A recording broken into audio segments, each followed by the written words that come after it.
सबैजनालाई स्वागत छ मेरो च्यानल क्रेजी कृतियाममा। र आज धेरै दिनपछि मैले चाहिँ आफ्टर डेलिभरी मैले मेरो फर्स्ट टाइम युट्युब च्यानलमा चाहिँ मैले खाना पकाएको हाल्न गइरहेको छु। बिकज मलाई कुनै कन्टेन्ट चाहिँ झ्याप्प याद आएन हैन, तर मैले आज फेरि फर्स्ट टाइम है बिहा भएको अथवा बिहा हुनुभन्दा अगाडि पनि फर्स्ट टाइम चाहिँ मैले आज भैँसीको मासु पकाउन लागेको।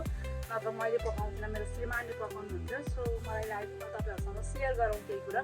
र आज नयाँ चिज यो रहेको छ कि मैले फेरि पनि नेपालीमा ब्लग हालिरहेको छु र म यो च्यानलमा चाहिँ काफी दिनपछि चाहिँ देखिएको हो। थोरै नर्भसनेस पनि छ। सो सँगै पकाउँ है त। र हाम्रो कराई चाहिँ तातिसकेको छ। अब हामी हाल्छौँ तेल।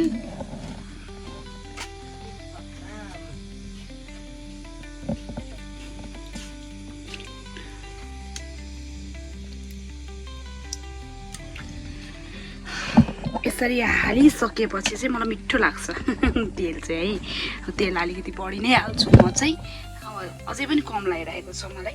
त्यति बढी चाहिँ नहाल्नु है, भैँसीको मासु अलिअलि पोस्ट पनि हुन्छ, थोरै चाहिँ हालौँ। अनि हजुरहरूको हाल खबर के छ, कस्तो छ, प्लिज कमेन्टमा सेयर गर्नु होला। र यो भिडियोलाई चाहिँ सकेसम्म धेरै माया दिनु होला, होस् एउटा प्रेरणा मिलोस्, एउटा मोटिभेसन मिलोस् कि मैले पनि भिडियो बनाउनु पर्छ भन्ने।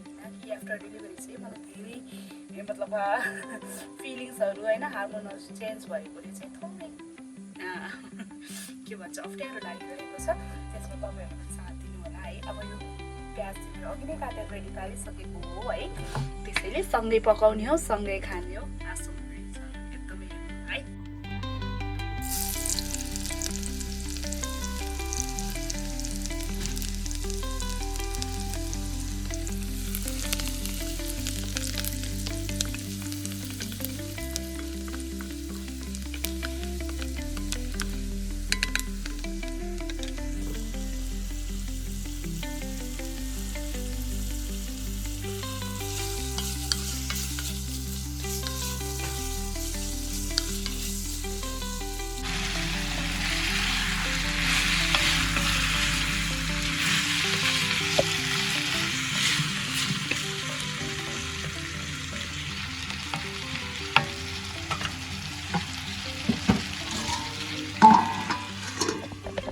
एकछिन चाहिँ म छोपिदिन्छु। हेर्नु न, मैले तेजपत्ता अनि यो जुन पिसेको मसला बास्ना नआओस् भनेर हालेको त क्लिक गर्नै बिर्सिएछु। धेरै टाइमपछि खिचेको भएर होला है।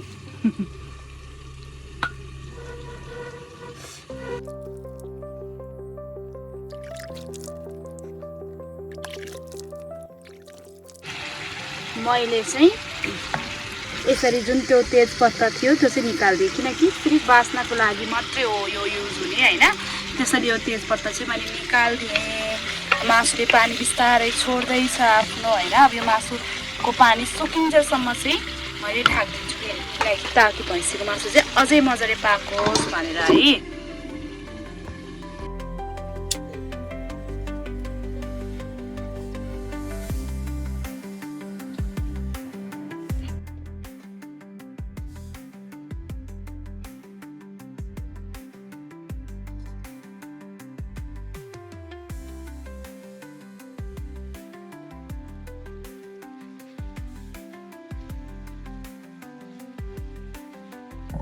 सो मासु चाहिँ पाक्दै जान्छ होइन। मासु पाक्नभन्दा पहिला चाहिँ मेरो घरमा के फलेको छ भनेर चाहिँ म तपाईँहरूलाई देखाउँछु, गाउँमा बसेको फाइदा है त।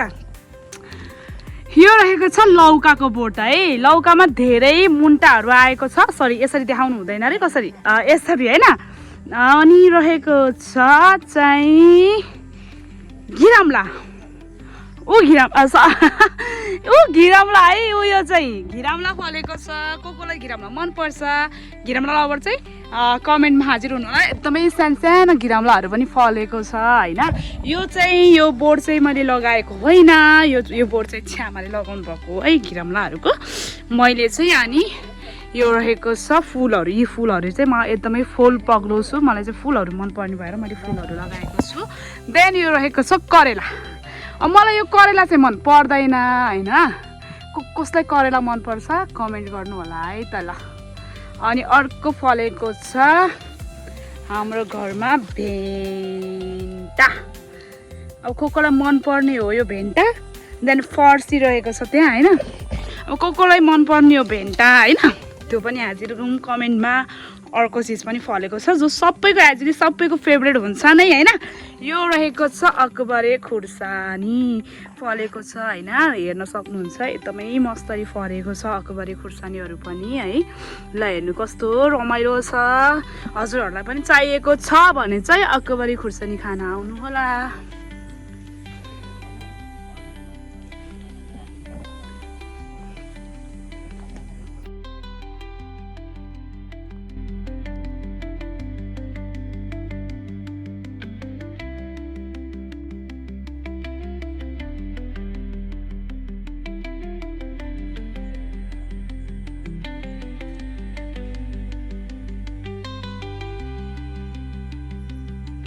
र गाइज यो सबै त छ नै, र मेरो घरमा पसल पनि छ, सानो चटपट पसल।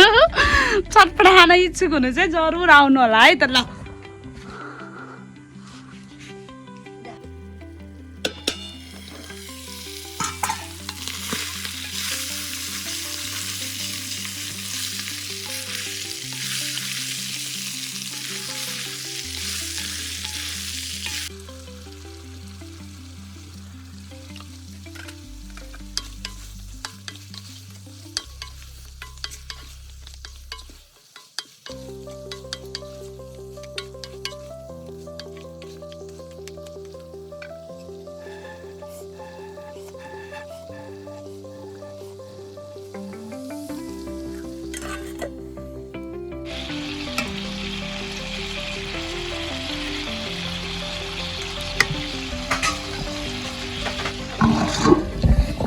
मेरो चाहिँ आज चाहिँ एकदमै गडबड भइरहेको छ क्या होइन। मैले चाहिँ मेरो ठुलो भाइ जस्तो सोचेर चाहिँ फोकस चाहिँ कराईमा लगा भने होइन, क्लिक गर भन्न बिर्सेछु। आज मेरो सानो भाइ बाबु भाइ यहाँ त्यसले खिचेको हो है, त्यसले चाहिँ टमाटर हालेको क्यामेरामा चाहिँ क्लिक गर्न बिर्सिएछ। माइन्ड नगर्नु होला, बिस्तारै सुधार आउने नै छ। सो कमेन्ट्स र like follow and subscribe. Follow गर्ने भयो टिकटक आइडी पनि छ कृति नेपालीको नाममा, र इन्स्टा पनि छ कृति नेपालीको नाममा, फेसबुक पेज पनि छ कृति नेपालीकै नाममा है।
सो गाइज हामीले चाहिँ पकाएर खाइ पनि मनचाही पनि सक्नलाई निकालेको होइन।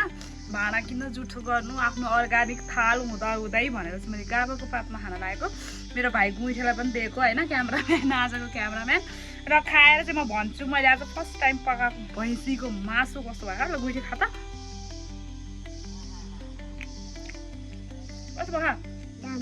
दामी र गाइज मैले पकाएको त भाइलाई मन नै पर्यो होइन। अब तपाईँहरूलाई कस्तो लाग्छ यही मैले जस्तो जस्तो गरेर पकाएँ त्यसरी नै पकाएर खानु होला। अब भेट्नु नै छ अर्को भिडियोमा, तबसम्म आफ्नो ख्याल राख्नु होला र हर चाडबाडलाई इन्जोय गर्नु होला, आफ्नो लाइफलाई इन्जोय गर्नु होला र सब्सक्राइब एन्ड कमेन्ट लाइक गर्न नबिर्सिनु होला। अर्को ब्लगमा मिल्छु, बाई बाई।